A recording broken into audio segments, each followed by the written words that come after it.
So here is the next question, that is question number 8 from the third paper of IES 2023. So the question here is, explain the burden of internal public debt. Does a large public debt results in inflation in a country? So you have to give reason for your answer, right?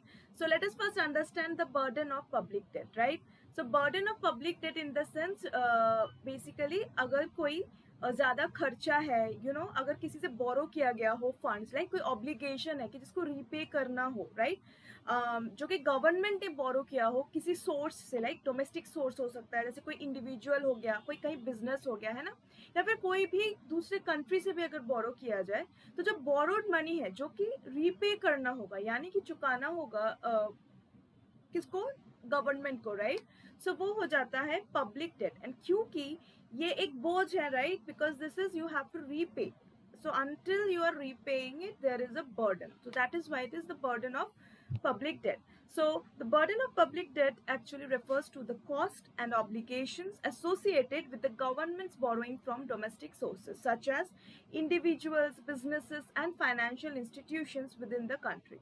Now it represents the accumulated debt that the government owns to its own citizen and institution. Okay. Now, so what are the several factors, मतलब देखते हैं कि burden क्यों होता है ना? What are the reasons कि पहले तो ये जो कर्ज लिया जाता है, debt means कर्ज, right? So ये internal public debt यानी कि अपने ही country में जो different जो domestic इंडिविजुअल्स हो जाए या फिर डोमेस्टिक इंस्टीट्यूशंस हो जाए, so that is internal debt, right?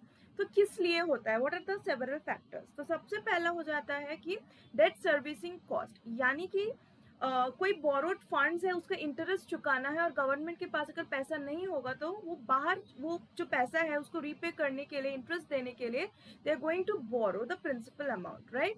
तो ऐसे धीरे धीरे क्या हो जाता है ना कि जो बर्डन है वो इंक्रीज होता जाता है और एक जो गवर्नमेंट का जो रेवेन्यू कलेक्शन है उसका एक बहुत बड़ा लार्ज सिग्निफिकेंट पोर्शन जो है वो डेट जो है यानी कर्जा चुकाने में ही चला जाता है, ठीक है? तो अगर हम लोग इसको अच्छे से डिस्क्राइब करें तो the meaning here is that the government needs to pay interest on the borrowed funds and eventually repay the principal amount. So the burden of debt increases when a significant portion of government revenue is allocated towards servicing the debt, right? कर्जा चुकाने में अगर major part हम लोग वहाँ पे invest कर देंगे तो जो अवेलेबल रिसोर्सेज है, जो जरूरतमंद जगह है, वहाँ पे क्या हो जाएगा कि हम वो पैसा यूज नहीं कर पाएंगे, right? So that is we can reduce the available resource for the public expenditure in areas such as health care, education, infrastructure, social welfare etcetera, right? दूसरा हो जाता है अपॉर्चुनिटी कॉस्ट, यानी कि पैसे चुकाने में जो रेवेन्यू का पार्ट जा रहा है वो किसी और जगह पे खर्च हो जा रहा है rather than the other places where it could have, you know, it could have helped the government to invest and make more money. So opportunity cost of losing that opportunity, yani ki when the government borrows domestically it competes with other borrowers in the financial market, so this can result in a crowding out effect where private borrowers may face interest rates or limited access to credit, impacting investment, economic growth and job creation, right? Now next, the third point is future tax burden. Now future tax burden means what?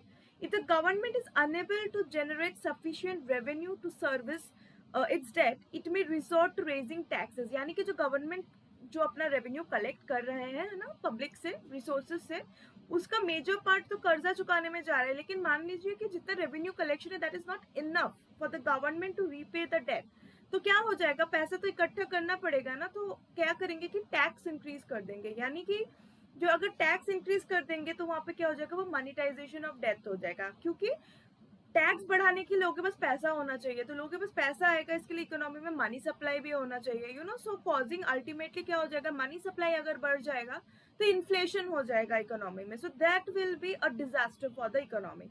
तो अगर death बढ़ता जाएगा और वो कर्जे में डूबते जाएंगे गवर्नमेंट, और अगर रेवेन्यू कलेक्शन से वो कंप्लीट नहीं कर पाएंगे तो क्या हो जाएगा, tax increase will ultimately lead to inflation, inflationary situation in the economy. Okay, तो ये एक रीजन हो जाता है। तो अब जो क्वेश्चन है इसका रीजन ये है कि ये तो एक तरीका हो गया, राइट? कि क्यों यहाँ पे इन्फ्लेशन होता है, तो और क्या क्या अदर फैक्टर्स है जिस वजह से अगर डेट बढ़ता जाएगा तो इन्फ्लेशन होते जाएगा। तो पहला जैसा कि मैंने बताया कि अगर जो बोरोइंग है वो सेंट्रल बैंक से, गवर्नमेंट अपने जो फाइनेंसेस है उसको क्या कर रहे हैं, मान लीजिए सेंट्रल बैंक से बोरो कर लिया है ना, उसको मनीटाइज कर दिया, न्यू मनी क्रिएट कर दिया, तो इससे क्या हो जाएगा, इकोनॉमी में मनी सप्लाई बढ़ने की वजह से प्राइस लेवल बढ़ जाएगा, तो इन्फ्लेशन हो जाएगा। इसके अलावा क्या है, डिमांड साइड इफेक्ट, यानी कि लोगों के पास अगर पैसे आ जाएंगे है ना, तो गवर्नमेंट का जो इकोनॉमिक डेप्थ है, जो कि पब्लिक डेप्थ है, उसको उसकी वजह से क्या हो जाता है कि गवर्नमेंट स्पेंडिंग में ज्यादा जो जी है दैट इंक्रीजेस, करेक्ट।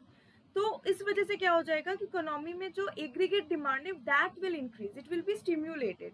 तो अगर इकोनॉमी में ऑलरेडी इकोनॉमी अपने फुल रिसोर्सेज में एट इट्स फुल कैपेसिटी में अगर ये अपना जो है economy is producing and working, and ऐसे सिचुएशन में अगर मनी सप्लाई बढ़ जाता है और डिमांड बढ़ जाता है, तो क्या हो जाएगा, डिमांड को कंट्रोल में लाने के लिए, इक्विलिब्रियम मेंटेन करने के लिए प्राइसेस ऑटोमेटिकली इंक्रीज हो जाएगा। सो एक्सेस डिमांड की वजह से there will be inflation, and this excess demand is due to the increase in government spending because of the increase in the public debt, right. इसके अलावा और क्या पॉइंट्स हम लोग डिस्कस करते हैं, मार्केट कॉन्फिडेंस, यानी कि the perception of market participants and investors regarding the sustainability of public debt and the government's ability to manage it can influence inflation expectations.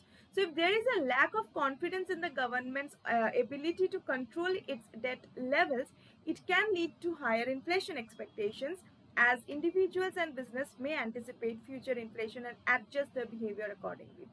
So it is important to note that the relation between public debt and the inflation is not deterministic, and there are other factors such as fiscal discipline, economic fundamentals, external factors. These are all the factors that plays an important role. So we cannot say that there is just one-to-one relation between government debt and the inflation. Okay, so a sound fiscal policy, effective debt management, well-functioning monetary policy, these are all essential in the economy in order to control the inflationary risk.